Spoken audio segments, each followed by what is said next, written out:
Olá, o Entrevistas dessa semana tem como convidado o arquiteto Tobias Bonk Machado. Bem-vindo. Eu agradeço o convite, estamos aí para tentar colaborar. Obrigado. E o tema da semana é a arquitetura cristã.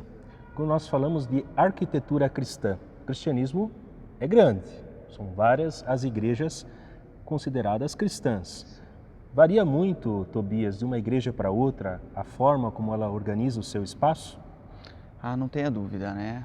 As igrejas cristãs, nas suas diversas variações, sim, elas têm muita diferença, né? Haja vista se são igrejas mais recentes ou se são igrejas já que trazem uma história consigo, que já passaram por diversos estilos, inclusive, de arquitetura. Então, nesse sentido, sim, a gente encontra uma diferença grande nesse sentido. Bom, na história, como você já mencionou, nós temos ali do começo, né, a ligação que tinha ali os primeiros cristãos com o Império Romano, a liberdade de culto, depois a religião oficial do Império. Como que começou a história da arquitetura relacionando com o cristianismo, né, a arquitetura cristã? É interessante esse tema, na verdade, é um tema fascinante, na verdade. A arquitetura cristã, ela então nos primeiros séculos do cristianismo, a religião cristã, ela não era a religião, não era nem tolerada, quanto mais ela era a religião oficial de algum estado. Então ela era uma igreja perseguida nesse sentido. Então ela celebrava em locais ocultos ou em locais de reunião em algumas casas ou em alguns locais de passagem. Esses locais do encontro da assembleia do cristianismo, a Domus Ecclesiae, a casa da igreja, foi então o primeiro espaço, talvez, organizado em que a igreja tem como templo, vamos dizer dessa forma. Ali, neste espaço, nessa primeira forma de se celebrar, dentro de um templo, então havia o espaço para todas as situações necessárias a uma celebração. Então tinha o espaço da entrada, o adro, tinha o espaço da reunião dos cristãos, tinha o local do sacrifício. Então era um espaço organizado. Também se celebrava nas catacumbas, né, nos cemitérios subterrâneos, e ali então aparece na arquitetura e na arte paleocristã as primeiras inscrições, a primeira simbologia em que os cristãos se utilizavam para celebrar, para auxiliar na sua celebração e também para reconhecimento de cristão para cristão, né? Esses símbolos, para exemplificarmos, né, o peixe, a âncora, a pomba. Então eles se apegavam a elementos da natureza, a elementos que eles tinham no seu cotidiano, para relacionar então com o mistério pascal. E assim houve uma evolução e o cristianismo então passa a ser tolerado no ano 313, quando então o imperador era Constantino. O cristianismo passa a ser tolerado e mais tarde, em 380, por Teodósio, então o cristianismo passa a ser a religião oficial do Império Romano. A partir daí, os primeiros prédios destinados ao culto, destinados à celebração eucarística, passam a existir, né? E aí, como que foram feitos esses primeiros prédios? Como é que eles foram concebidos, esses primeiros prédios, esses primeiros templos? Existiam outras edificações, claro, para outros fins já existentes, né, para fins civis. Uma edificação de uso civil foi emprestada, enquanto forma, né, foi emprestada, e dali então foi adaptada para a celebração eucarística. Neste templo, nós temos então o espaço da entrada, o espaço da assembleia e o espaço onde ficava o imperador.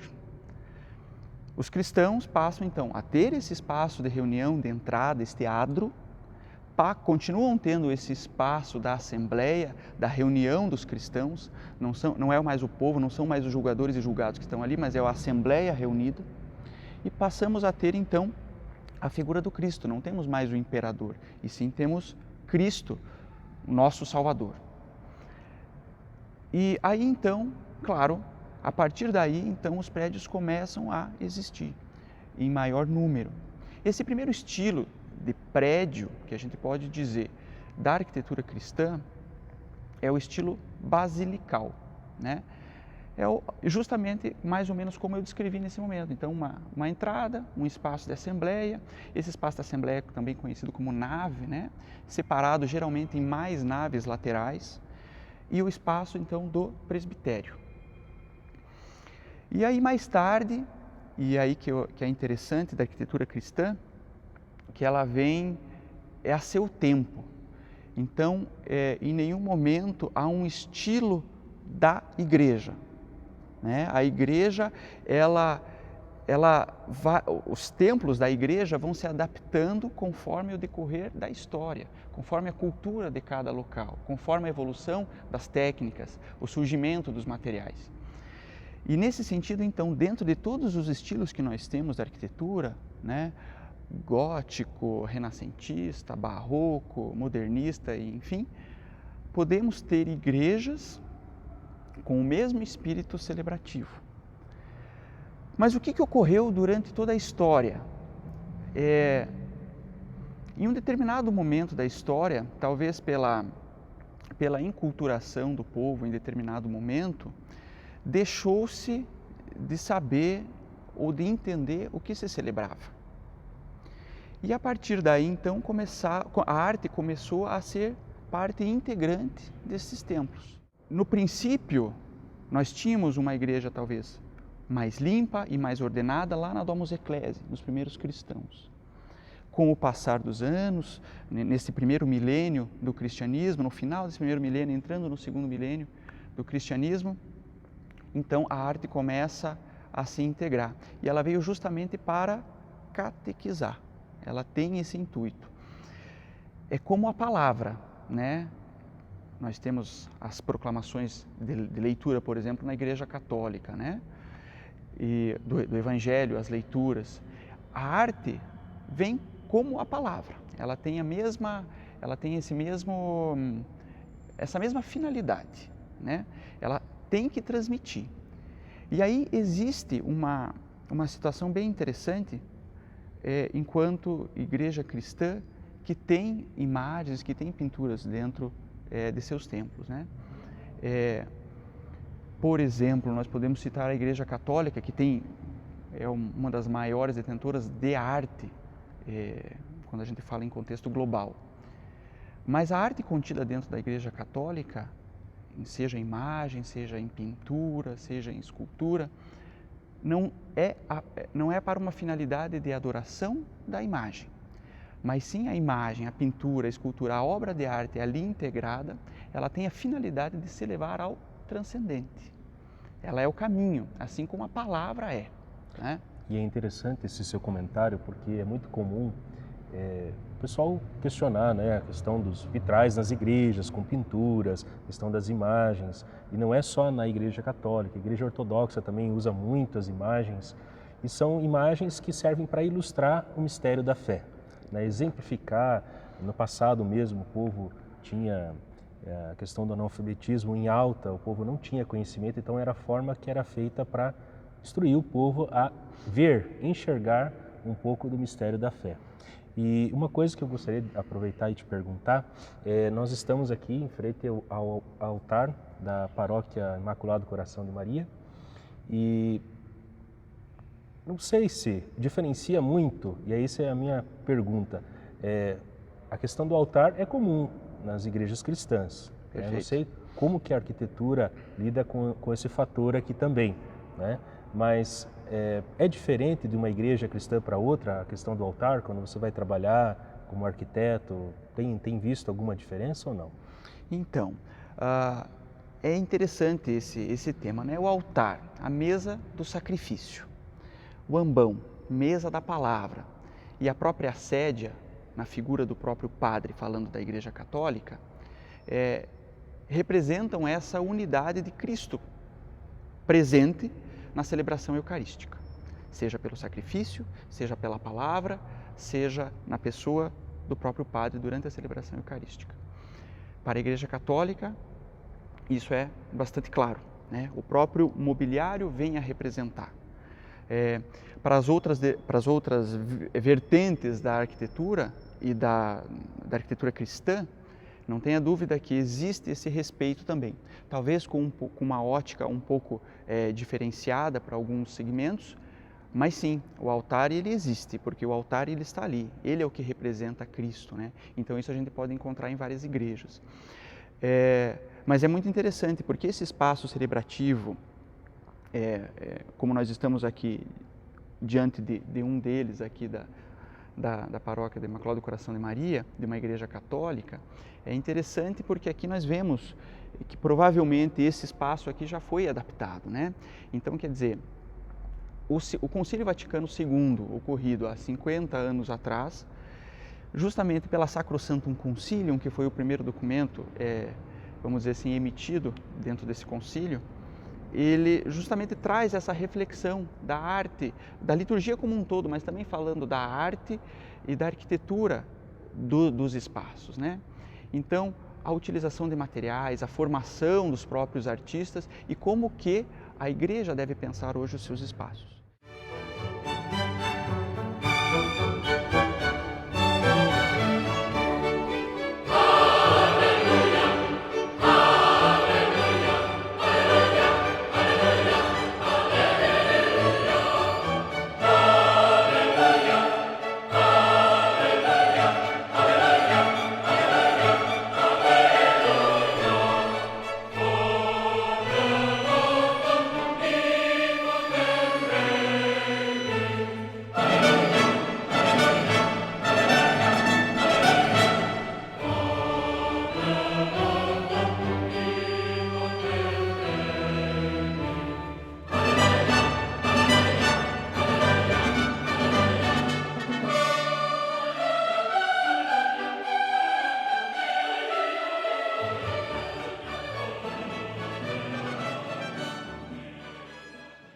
Tobias, a ideia do batistério na igreja, né, o espaço do batistério, já é algo que nos remonta aos primeiros cristãos?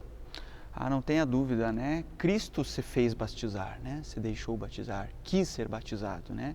Então veio do próprio Cristo, né?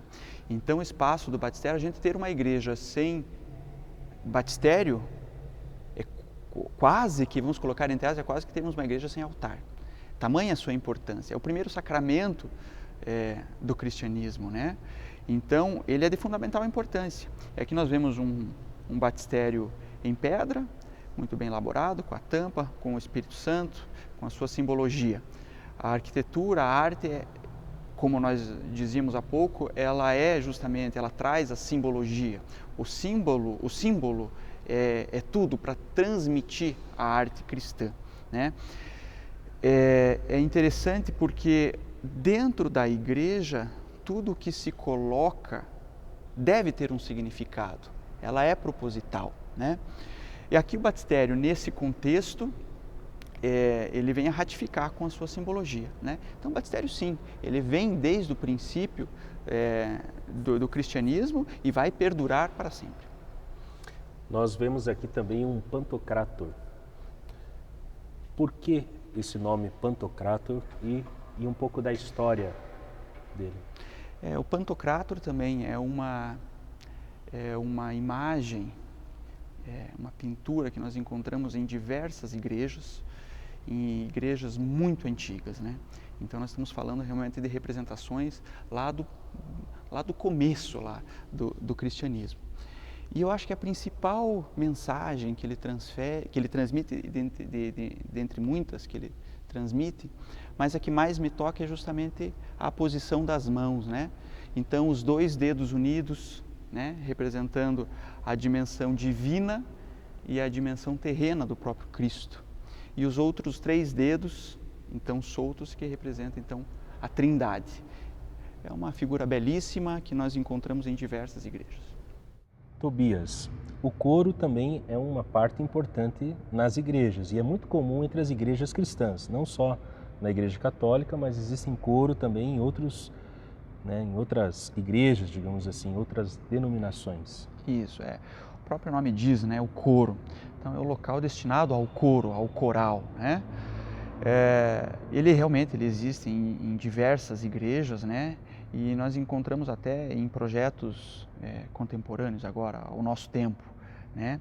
Claro que com leituras distintas, o coro destinado ao coral, destinado ao órgão de tubos, né? Então, esse elemento foi importante e caracterizou, é importante e caracterizou muito a arquitetura também interna. E aqui, nesta igreja, nós conseguimos ver, é uma igreja do princípio do século XX, e nós temos então o coro aqui presente, em madeira, ali na entrada da igreja. E assim como nessa arquitetura, nós também vemos outros elementos interessantes nessa igreja. Aqui nós temos ladrilho hidráulico, nós temos uma arquitetura feita de uma estrutura autoportante, né? Uma estrutura feita, não tem um estudo ainda aprofundado dessa igreja, mas muito provavelmente embasamento de pedra, tijolos maciços, né? Sem a presença de colunas e vigas, sem a presença de concreto armado, né? Nós estamos falando de uma igreja centenária ou quase centenária, né? E é interessante também outros elementos que nós vemos aqui, né? A presença do belíssimo vitral, que justamente está ao fundo do coro aqui na imagem, mas também outros elementos da própria pintura, né? E que nós temos aqui, seja a pintura decorativa ou a pintura figurativa, né? Então a pintura decorativa são esses elementos repetitivos aqui que nós temos, né? Feitas através de moldes. E a figurativa é quando realmente traz alguma cena, traz algum cenário, traz alguma passagem. Então aqui nós temos essa composição bastante comum dessas igrejas de 100 anos, de 200 anos atrás, né? É uma arquitetura que a gente pode classificá-la como eclética ao seu tempo. Ela traz diversos elementos de diversos estilos arquitetônicos distintos. Essa profusão desses elementos em um só edifício, a gente pode caracterizá-la como eclética, né? Então é um belíssimo exemplar de uma riqueza artística interna muito característica, e aqui dentro do nosso contexto da cidade de Curitiba, um dos belos exemplares da cidade. Tobias, aproveitando que nós estamos num espaço religioso que é católico, quais elementos que são exclusivos aí da nossa Igreja Católica e que você gostaria de comentar em relação à arquitetura, que se relacionam, enfim? Nós temos aqui, dentro da Igreja Católica, bem dentro dos elementos que nós já falamos, né? Altar, ambão, sédia, batistério, mas nós também vemos aqui ao fundo o confessionário, ou também chamado espaço da reconciliação nas construções atuais, né? Nós vemos ali um confessionário de estilo móvel, né? Ou seja, realmente móvel, feito em madeira, e aqui um pouco mais próximo de nós o púlpito, né? São dois elementos característicos da Igreja Católica, né? Hoje um pouco o viés da tratativa do espaço da reconciliação é um pouco diferente, né? Não que não tenhamos espaços construídos assim ainda hoje que são perfeitamente assertivos, mas também temos espaços mais generosos para valorizar a festa da reconciliação. Então o espaço da reconciliação ele é muito valorizado nesse sentido. O púlpito é interessante, ele já vem com a história da igreja. E é interessante porque antigamente nós não tínhamos sistemas de som, não tínhamos sistemas audiovisuais, e aí então havia realmente uma adaptação, né? Então o padre se dirigia até o púlpito para ficar mais próximo e falar ao seu povo, né? Então são elementos interessantes, alguns não mais usuais nos dias de hoje. Mas outro ponto interessante que é legal a gente observar é a questão do uso dos materiais dentro da igreja. Cristo não fingiu ser, né? E eu acho que o material tem essa mesma finalidade, a honestidade dos materiais que nós colocamos dentro de um espaço celebrativo. Como dentro da simbologia cristã católica está sempre relacionada ao que se celebra e, consequentemente, ao próprio Cristo, nós evitamos ao máximo colocar materiais que imitem outro material ou que imitem outra forma, né? Então, é o que a gente fala de honestidade dos materiais. Eu vou colocar uma madeira, não vou colocar algo que imite a madeira, né? Vou colocar a pedra, não vou colocar algo que imite a pedra. Cristo não fingiu ser outra coisa, ele é, né? Então, o material ele deve ser aparente. E é isso que é interessante. Então, dentro da composição arquitetônica, nós sempre temos que pensar nesses materiais, evitando materiais sintéticos ao máximo, de forma também que aquele edifício, para o fim cristão, para o fim de celebração que tem, possa trazer esse ar de congregação, de estarmos celebrando todos entre irmãos. E quais são os elementos que não podem faltar numa igreja católica? Dentro do contexto projetual de uma igreja, independente da forma que ela vai ter, do estilo que vai ser adotado, da orientação no terreno, dos materiais que vão ser utilizados, da composição em si, mas ela deve congregar os elementos básicos. Nós não podemos pensar numa casa que não tenha cozinha, que não tenha quarto, né? Nós temos que pensar numa casa para que uma pessoa habite, seja uma cozinha conjugada com a sala, ou seja das mais diversas formas, mas eu vou precisar de uma cama para dormir, ou de um local para dormir, eu vou precisar de um local para cozinhar, eu vou precisar de um local para lavar roupas e assim por diante. E assim dentro da igreja, fazendo essa analogia meio em forma de brincadeira, mas assim na igreja, nós temos que ter todos os espaços necessários à celebração eucarística e aos seus sacramentos, né, da Igreja Católica. O que nós pensamos em termos de espaço? Nós temos que ter o espaço de acolhida, de chegada, o adro, né? Que nem todo mundo fala, a frente da igreja, né? Onde todo mundo chega, né? Então, o adro é um elemento muito importante, né? Ao entrar na igreja, temos que ter o espaço da assembleia, né? O local onde os cristãos vão ficar reunidos entre irmãos, vão ficar reunidos em assembleia. Temos que ter o espaço do presbitério, o local onde vamos ter o altar, vamos ter o ambão, nós vamos ter a sédia, nós vamos ter a credência, com um pouco mais de discrição, né? Mas também outros espaços muito importantes. Não podemos pensar a igreja sem batistério, não podemos pensar a igreja sem espaço da reconciliação, né? Um espaço digno à reserva eucarística, né? A capela do Santíssimo, um digno local dentro da igreja, a reserva eucarística, né? O padroeiro, né? Um local destinado ao padroeiro, lembrando sempre que se evita a quantidade excessiva de imagem dentro da igreja, falando das igrejas que são construídas novas, né? Ou as igrejas que não têm um aspecto histórico a ser preservado, a ser conservado, né? Esses elementos são fundamentais. Sacristia, né? Uma sacristia de paramentação, né? São todos locais que nós não podemos deixar de pensar. O espaço da animação litúrgica, onde ficarão os músicos, né? Então nós temos que evitar esse pensamento de que vamos construir uma igreja e depois nós vamos adaptando os espaços conforme a gente vai entendendo depois que a gente vai vendo o prédio construído. Não, isso tem que vir na concepção do próprio projeto.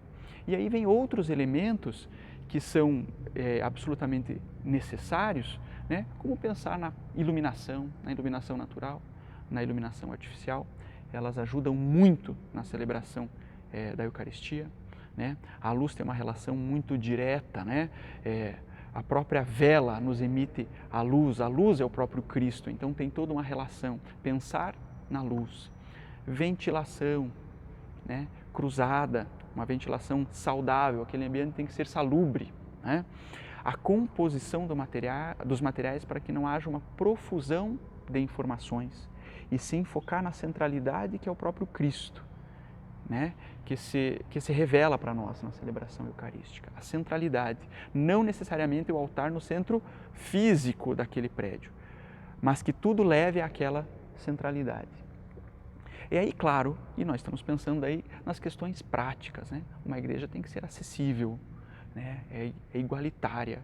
Então, para cadeirantes, para pessoas com dificuldades de locomoção, para pessoas com deficiências, com outras deficiências, tem que poder acessar a igreja. Ela tem que ser, nesse sentido, acessível.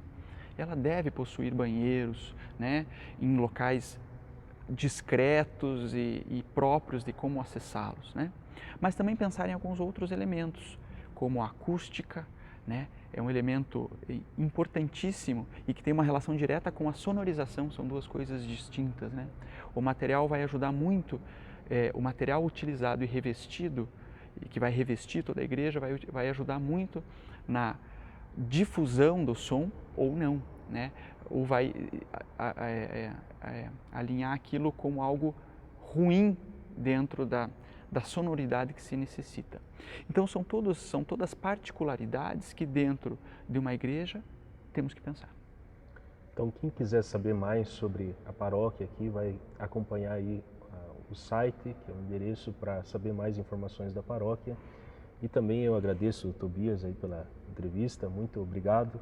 O contato dele também vai ficar aí na legenda aí. Uma satisfação, eu que agradeço o convite.